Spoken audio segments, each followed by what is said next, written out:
नमस्कार, hot topic में आपका स्वागत है। मैं हूं अखिलेश शर्मा। लोकसभा चुनाव के लिए बीजेपी उम्मीदवारों की पहली सूची रविवार रात तक जारी होने की संभावना है। उम्मीदवारों के नाम तय करने के लिए बीजेपी केंद्रीय चुनाव समिति की बैठक कल देर रात हुई, जो आज सुबह 3 बजे तक चलती रही।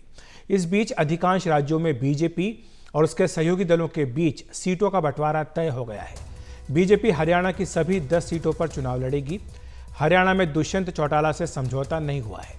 वहीं झारखंड की 14 सीटों में से बीजेपी 13 पर लड़ेगी, एक सीट अपनी सहयोगी आजसू को देगी। उत्तर प्रदेश की 80 सीटों में से बीजेपी 74 सीटों पर अपने उम्मीदवार उतारेगी, बाकी 6 सीटें सहयोगियों के लिए छोड़ दी जाएंगी। अपना दल और राष्ट्रीय लोकदल को 2-2 सीटें मिलेंगी, जबकि निषाद पार्टी और ओम प्रकाश राजभर की एसबीएसपी को एक-एक सीट दी जाएगी। वहीं असम की 14 सीटों में से बीजेपी 11 पर लड़ने जा रही है। अपनी सहयोगी असम गण परिषद को 2 और यूपीपीएल को 1 सीट देगी। महाराष्ट्र की 48 सीटों को लेकर शिवसेना, शिंदे और एनसीपी से बीजेपी की बातचीत अभी जारी है, जबकि बिहार की कुल 40 सीटों के लिए जेडीयू, एलजेपी, उपेंद्र कुशवाहा और जीतन राम मांझी के साथ आखिरी दौर की बातचीत अभी बाकी है। और हमारे सहयोगी रणबीर सिंह हमारे साथ जुड़ रहे हैं इसी खबर पर चर्चा करने के लिए, क्योंकि एक खबर यह भी आई है आज यूपी से कि न केवल वहां पर सीटों का बंटवारा एनडीए में हो गया है, बल्कि योगी मंत्रिमंडल का जो बहुप्रतीक्षित कैबिनेट विस्तार है वो भी जल्दी होने जा रहा है। इस पर क्या कहेंगे रणबीर, क्या जानकारी मिल रही है आपको, और क्या आरएलडी के साथ अब बातचीत अंतिम दौर में है या कहें कि मुहर लग चुकी है?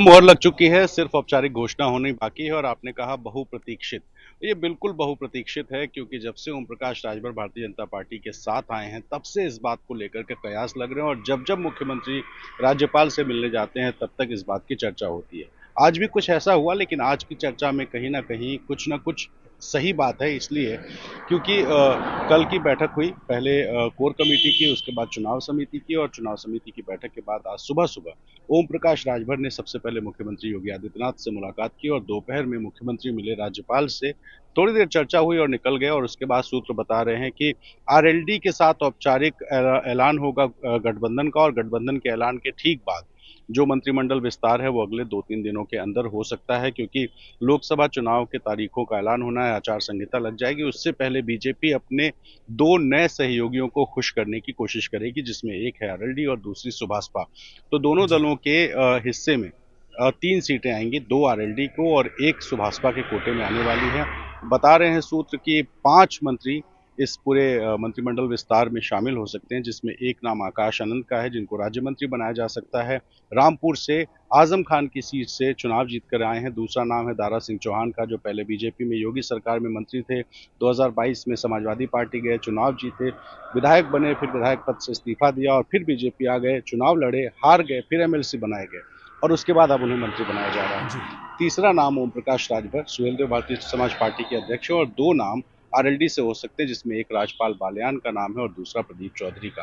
तो ये 5 नामों को लेकर चर्चा है, और इस बीच में कयास इस बात के हैं कि बीजेपी अपने सहयोगियों को कुल 6 सीटें देगी, 2 आरएलडी को, 2 अपना दल को, 1 निषाद पार्टी और 1 सुभाषपा।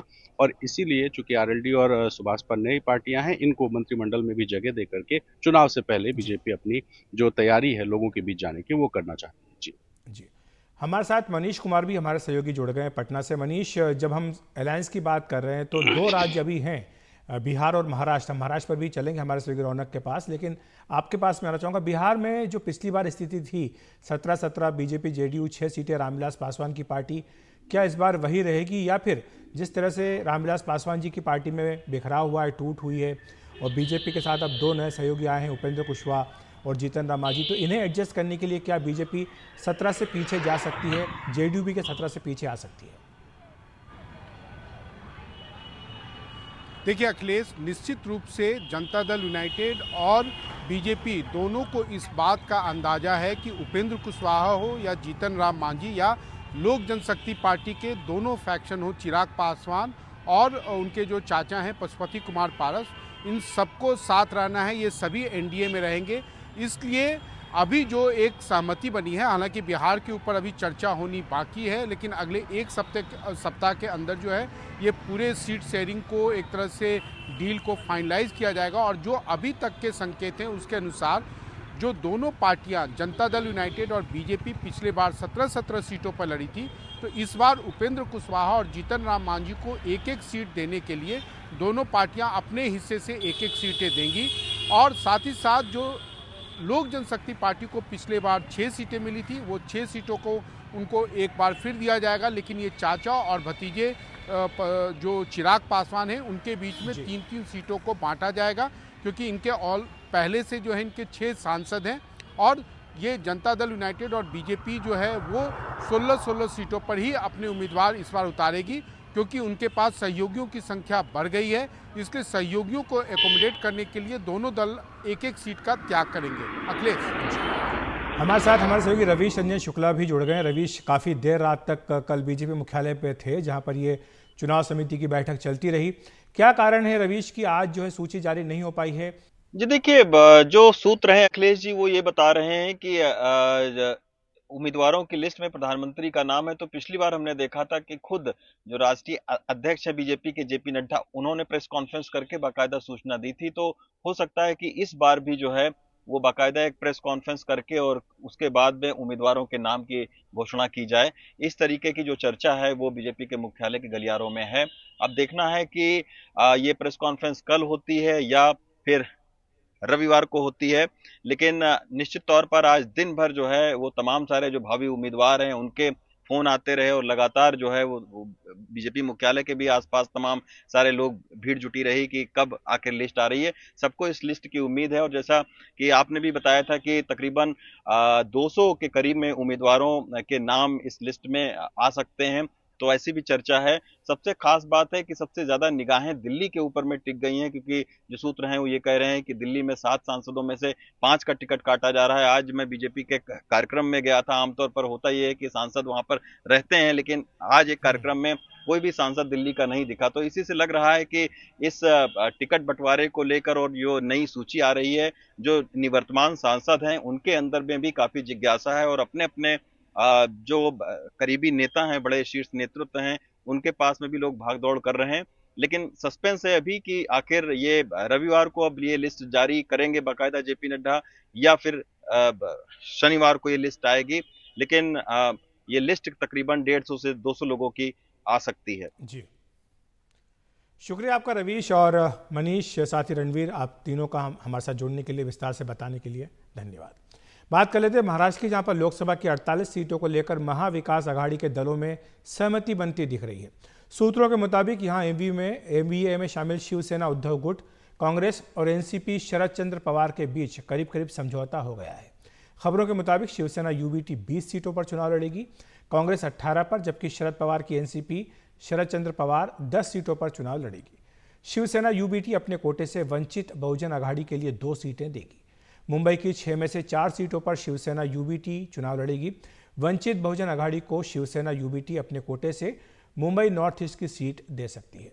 वहीं एनसीपी शरद चंद्र पवार अपने कोटे से 1 सीट राजू शेट्टी की स्वाभिमानी पक्ष को देगी। और हमारे सहयोगी रौनक कुकड़े इसी पर चर्चा करने के लिए हमारे साथ जुड़ गए। रौनक, ये जो समझौता है, क्या इसको अंतिम माना जाए या अभी भी कोई सीटों में ऊपर नीचे होने की गुंजाइश है? क्योंकि सीट कौन सी होगी, क्या इस पर भी सहमति बनी है या इसमें भी आगे चलकर अभी बातचीत होनी है? जी देखिए अखिलेश जी, सीट को लेकर पूरी बातचीत लगभग तय हो चुकी है, लेकिन इंतजार किया जा रहा है प्रकाश अंबेडकर का, क्योंकि प्रकाश अंबेडकर अब भी अपनी बातों पर अड़े हुए हैं। उनका कहना है कि 2019 में जिस तरह से उनकी पार्टी का परफॉर्मेंस था, जितना वोट शेयर मिला था, उस आधार पर वो सीट मांग रहे हैं और 5 सीटों की डिमांड उन्होंने एमवीए के नेताओं के सामने रखी है। हालांकि उद्धव ठाकरे और शरद पवार और राहुल गांधी के बीच में जो चर्चा हुई है, चूंकि प्रकाश अंबेडकर उद्धव ठाकरे से लगातार बातचीत कर रहे थे, बीएमसी चुनाव को लेकर उनका गठबंधन भी ऐलान जो है वो हो चुका था, लिहाजा ये तय हुआ कि उद्धव ठाकरे अपने कोटे से उन्हें सीट दे। लेकिन उद्धव ठाकरे 2 से ज्यादा सीट देने की पोजीशन में नहीं है। ऐसे में प्रकाश अंबेडकर को लेकर अब महाविकास आघाड़ी के क्या बाकी नेता कोई फैसला लेते हैं, क्या कांग्रेस 1 सीट उन्हें अपने कोटे से देगी या एनसीपी 1 सीट छोड़ने के लिए तैयार है, इस पर केवल मामला अटका हुआ है। लेकिन ये 3 पार्टियों की अगर बात की जाए तो 1-1 सीट का हिसाब हो चुका है और ये लगभग ये फॉर्मूला तय है। इसका औपचारिक ऐलान अगले 2 दिनों में हो जाएगा। जी, मैं आपसे संक्षेप में ये भी समझना चाहूंगा कि जो बीजेपी है उसने बाकी जगह कर लिया, लेकिन बिहार और महाराष्ट्र में भी चर्चा चल रही है, तो वहां पर बीजेपी में क्या दिक्कतें आ रही हैं कि अभी तक ये सीटों का बंटवारा नहीं हो पाया? जी देखिए, मुख्य तौर पर बीजेपी जो हमारे सूत्र बता रहे हैं वो इसलिए थोड़ा सा डिले हो रहा है कि बीजेपी को कुछ और भी ऐसे बड़े प्रोमिनेंट नाम हैं जो बीजेपी में आना चाहते हैं। केवल दिल्ली से यानी उनके हाईकमांड से उसके ग्रीन सिग्नल नहीं मिला है। अगर वो ऑन बोर्ड आ जाते हैं तो कहीं ना कहीं बार्गेनिंग पावर बीजेपी की बढ़ेगी और इसीलिए ये डिले जो है हो रहा है। जी शुक्रिया आपका इस तमाम जानकारी के लिए। और वक्त एक ब्रेक का, ब्रेक के बाद तुरंत हाजिर होते हैं।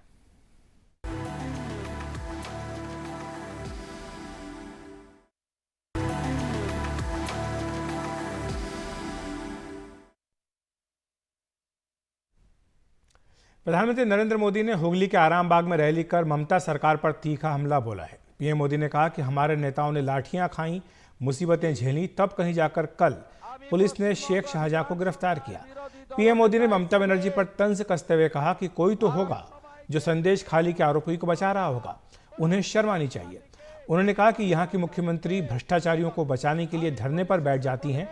पीएम मोदी ने इंडी गठबंधन के नेताओं को भी आड़े हाथों लिया और कहा कि संदेश खाली की घटना पर ये नेता गांधी जी के 3 बंदरों की तरह आंख, कान और मुंह बंद करके बैठे रहे। उन्होंने लोगों से वोट के जरिए संदेश खाली का बदला लेने की भी अपील की।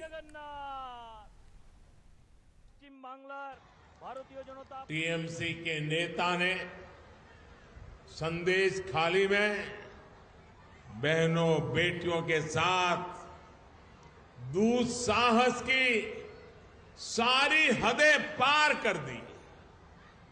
जब संदेश खाली की बहनों ने अपनी आवाज बुलंद की, ममता दीदी से मदद मांगी, उन्हें बदले में क्या मिला?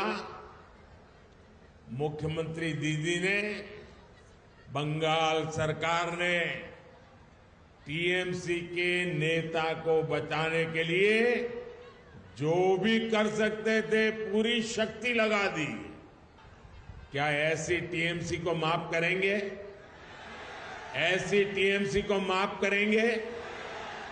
क्या माताओं बहनों के साथ जो हुआ है उसका बदला लेंगे कि नहीं लेंगे? लेंगे कि नहीं लेंगे? हर चोट का जवाब वोट से देना है। लोकसभा चुनाव के ऐलान से पहले पीएम मोदी कई राज्यों का तूफानी दौरा कर रहे हैं। आज और कल झारखंड, पश्चिम बंगाल और बिहार का दौरा करने के बाद वो तेलंगाना, तमिलनाडु, ओडिशा, पश्चिम बंगाल, जम्मू कश्मीर का दौरा करने वाले हैं। 4 से 7 मार्च तक 5 राज्यों का दौरा होगा। 4 मार्च को तेलंगाना के आदिलाबाद में विभिन्न परियोजनाओं का शिलान्यास और उद्घाटन करेंगे। उसके बाद वहां रैली करेंगे। 4 मार्च दोपहर बाद तमिलनाडु के कलप्पम में कार्यक्रम, शाम को चेन्नई में रैली होगी। 4 मार्च को हैदराबाद राजभवन में रात्रि विश्राम करेंगे। 5 मार्च सुबह तेलंगाना के संगारेड्डी में कार्यक्रम होगा और वहां पर रैली भी होगी। 5 मार्च दोपहर में उड़ीसा के चांडीखोल, जाजपुर में रैली करेंगे। 5 मार्च कोलकाता में राजभवन में रात्रि विश्राम। 6 मार्च का कार्यक्रम अभी बाद में जारी किया जाएगा। 7 मार्च को श्रीनगर में परियोजनाओं का उद्घाटन और शिलान्यास करेंगे और साथ ही वहां पर एक बड़ी रैली भी करने जा रहे हैं। तो हॉट टॉपिक में इतना ही। नमस्कार।